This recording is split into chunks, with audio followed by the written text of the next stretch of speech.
going to tell you about what I studied in school. One of the topics was semiotics, which is the study of signs. I think that most people don't realize how often they're encountering a sign, because a sign is like anything that communicates. It's not just like the street signs and whatnot. Like if you ever smell natural gas, you know, like rotten eggs, that's a sign. Like they've put a chemical into natural gas to give it that smell so that you know that there's danger in the area.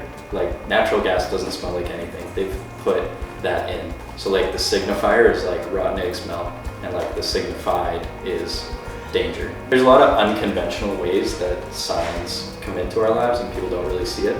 Yeah, I think there's a lot to be said about how we interpret things because of the culture we're raised in. That often plays into like how brands connect with people, because you need to have that shared knowledge in order for a brand to make sense to you or appeal to you. And yeah, it can be pretty powerful stuff.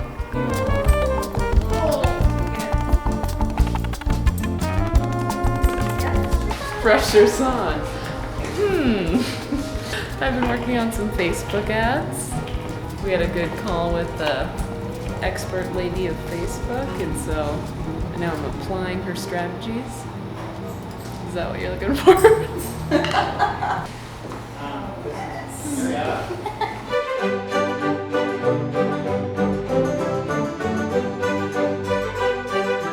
Affect or effect? Hi, my name's Cooper, and I'm a copywriter. You ever stumble over the difference between affect and effect? Affect is a verb. Effect is a noun. Except for when effect is a verb, like in affect change, or when affect is a noun, like in positive affect, meaning in a good mood. So really, there are no rules, it's all made up, and English was a mistake. Is that good? Yeah. Okay. Let's do one more for good one. Okay, alright. If not, Alright. So Will and Tina are out of the office this week because they have welcomed their newest little bundle of joy, baby Mia, into their lives, and so they are at home looking after the baby and themselves and having family time. So we are unsupervised in the Hiilite office. So, as you can see, we've been very productive while Will and Tina are gone.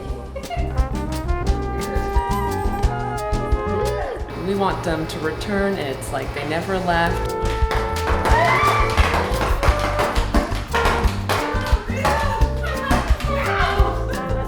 Maybe things are even better, who knows? Like, we've just been crushing it. Tell us, Joe. Where are we gonna go? The middle of the ocean. Let's try it again. I've been dealing with crises after crises, and they've just been putting out fires.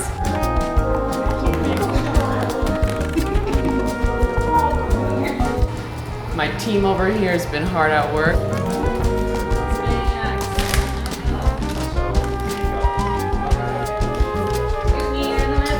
Look at them, they don't even look up from their screens. Yeah, they're intense. Even the dogs are hard at work.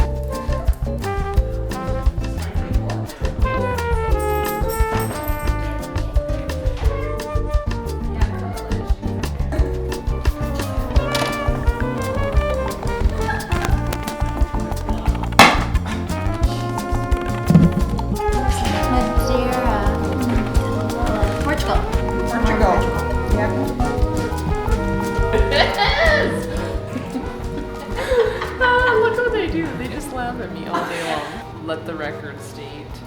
Evidence proves that I'm the funny one.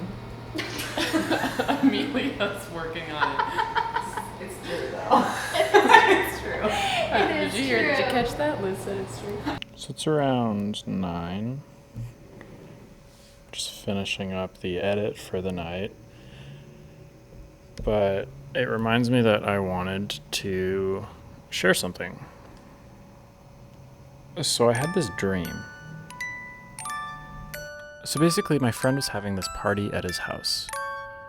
And I roll up and walk inside, and weirdly it was light out, I guess. Yeah, the sun, maybe it was morning. I don't know. It looked like morning in the dream. When I walk inside, There's like classic party stuff going on. There's some beer pong. There's some people throwing up. I hang around for a while, and eventually I end up talking to one of my friends, and her and I go out back onto this porch. And it's kind of this weird closed-in area that has like screens, so it's like half inside, half out. We're talking, and we notice outside, where there's some grass and some trees and some bushes, that two dudes are just chilling there. And, well, they're cooking. And so I walk outside, and I'm like, excuse me, you can't just camp here. And the one guy's like, yes, we can. And the other guy's like, beans, because he's cooking beans. And I was like, it's trespassing. And this guy's like, no, actually, there's a law that as long as you're cooking and camping, you're allowed to be on anyone's property. And then I was like, I'll call the cops. And the one dude's like, no, I'm staying. The other guy's like, beans again. And so anyways, I don't really know what to do, but as I look around, it almost feels like it's just filling in as I see more and more people come into my field of view as I'm looking around. And I was like, what the f-? So I get on the phone and I call my friend's dad. I'm like, hey, everyone is like camping. They're just camping everywhere. There's so many people who aren't invited to the party and they're just camping everywhere in the yard. And on the other end of the phone, we'll just call him Dad. Dad's like, hold the fort down till my business partner / the guy who also owns my house with his other family gets there. Yeah, they just co-owned this house like you would, I guess, a boat or maybe a business. And I was like, okay, I'll hold down the fort. So I walk outside and I'm like, please go away. Like, I'm trying to do my duties. Like, I feel responsible until this other guy comes home. And this other dude who I just kicked out comes running up. I just take command and I go and I punch him right in the face. The other guy who was like, thanks for holding down the place. And I was like, okay. And that was the dream. So yeah, pretty normal party, I think. Pretty normal dream.